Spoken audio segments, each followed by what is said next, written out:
Isa ang MIT o Massachusetts Institute of Technology sa mga top universities sa ating mundo na nakafocus sa modern technology at science. Isa sa kanilang research ay ang pagdevelop ng wireless na kuryente na hindi na kailangang gamitan ng mga wire na nakadambala sa mga poste. Ang wireless transmission of power, mga kaibigan, ay isang hiwaga para sa mga scientists na hanggang ngayon ay kanilang pinag-aaralan. Noong 2007 nga, ilan sa mga researchers ng MIT ay nakagawa ng isang wireless power transmitter na kayang magbigay ng kuryente na may layo hanggang 7 feet. Ang idea na to ay nabuo siglo na ang nakakaraan mula sa isa sa pinakakontrobersyal at tanyag na tao sa ating kasaysayan, walang iba kundi si Nikola Tesla.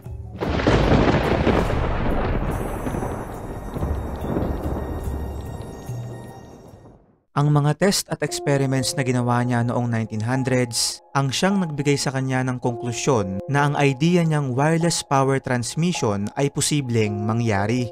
Ito ay isinagawa niya sa El Paso County sa Colorado at doon ay bumuo siya ng tower na may taas na 200 feet upang itest ang kanyang mga teorya. Doon ay nakita niyang gumagana ang kanyang tore at nakakapagbigay kuryente sa mga bumbilyang itinanim nito sa paligid ng tore.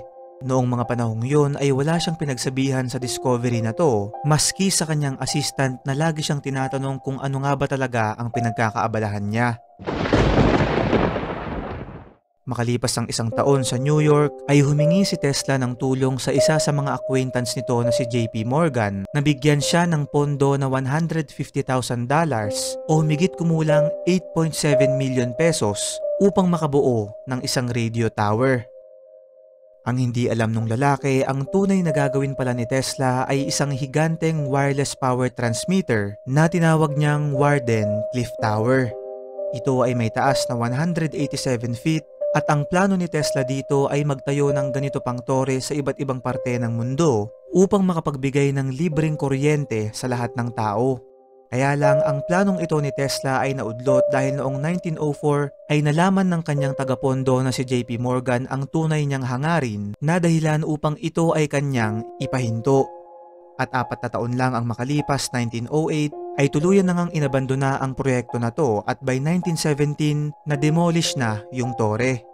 Matataas at malalaking mga tao ang handang banggain ni Tesla noong mga panahong yun, kaya lang wala ni isa sa mga mayayaman at malalaking kumpanya na to ang gustong magbigay ng libreng kuryente sa lahat ng tao dahil nga ito ay makakasira sa kanilang negosyo.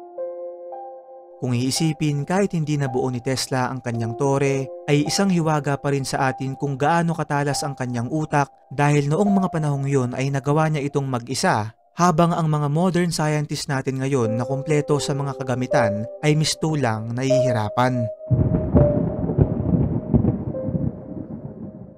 Mga kaibigan, alam nyo ba na ayon sa kwento, si Nikola Tesla raw ay kayang bumuo ng iba't ibang bagay sa kanyang utak at yung idea na yon mula sa kanyang isip ay kaya niyang gawin ng perpekto.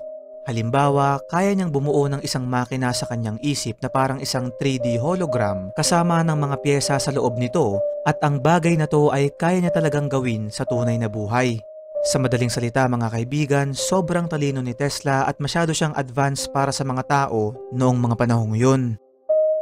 Dahil dito ay may ilang mga teorya ang nagsasabing ang mga impormasyon at idea na nakukuha ni Tesla ay hindi nanggagaling sa kanyang isip kundi sa ibang nilalang mula sa kalawakan na nagsasabi sa kanya ng mga impormasyon na to. Noong 1899 habang nagsasagawa ng experiment si Tesla sa kanyang tore ay may nahagip itong isang signal na naglalaman ng 3 beeps.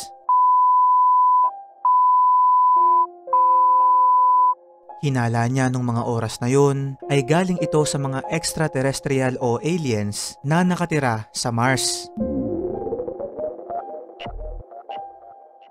Isa si Tesla mga kaibigan sa mga scientist na talagang naniniwala sa existence ng mga alien. Ayon sa kanya ay napaka-imposible raw na tayo lang ang nag-iisang organismo sa buong kalawakan at may ibang sibilisasyon daw dyan ang malayong mas advanced at mas matalino kesa sa mga tao. Ang signal na to na natanggap ni Tesla ay isinapubliko niya noong February ng 1901 sa isang article na pinamagatang Talking with the Planets. May mga nagsasabi pa nga na naging sobrang obsessed daw ni Tesla sa bagay na to at ang tunay na dahilan daw kung bakit niya binuo ang kanyang tore ay hindi para sa wireless na kuryente kundi para makasagap palalo ng ibang signals mula sa kaduluduluhan ng kalawakan. Ang nakakalungkot lang dito ay noong na-publish yung article na naglalaman ng tungkol sa mga extraterrestrial o alien, ay marami sa kanyang mga kaibigan at kakilala sa siyensya ang pinagtawanan lang siya at tinawag siyang baliw. Basically mga kaibigan, dahil dito ay na-discredit siya sa larangan ng quantum physics kahit alam naman ng lahat na marami na siyang napatunayan at naiambag sa larangan ng siyensya. Sa mga ancient Hindu texts tulad ng Mahabharata at Vedas ay may mga kwento at larawan doon tungkol sa mga flying machines na pinaniniwalaang galing sa mga alien. Ayon sa ilang conspiracy theorist ay maaari daw na noong nakikipag-communicate si Tesla sa kanila ay isa ang bagay na to sa mga impormasyon at bagay na kanilang tinuro kay Tesla na hindi niya nagawa dahil nga sa kakulangan ng suporta. May mga nagsasabi rin na si Tesla mismo ay isang alien na may taglay na kakaibang kaalaman na dahilan upang hindi masabayan ng tao ang kanyang talino. Ang mga ganitong klaseng bagay ang lagi kong pinapaalala sa inyo mga kaibigan na sa mundo nating punong-puno ng hiwaga ay hindi natin pwedeng isara ang ating isip sa lahat ng posibilidad dahil wala naman talagang nakakaalam ng totoo dito sa ating mundo. Ako personally ay naniniwala ako sa iba't ibang mga teorya mula human evolution, Biblia, aliens, time travel, teleportation at iba pang mga teorya na kahit ang ilan sa mga to ay nakakatawa at imposible ng pakinggan ay akin pa rin itong pinapaniwalaan dahil nga ang ating mundo at buong pagkatao ay nababalot ng hiwaga. Para sa mga taong natatawa at hindi naniniwala sa mga ganitong bagay, ay pwede ka namang mag-scroll up o i-block ang aking channel, pero para sa mga taong malawak ang pangunawa at bukas ang isip, ay patuloy pa tayong magkwentuhan hanggang sa susunod pang mga video.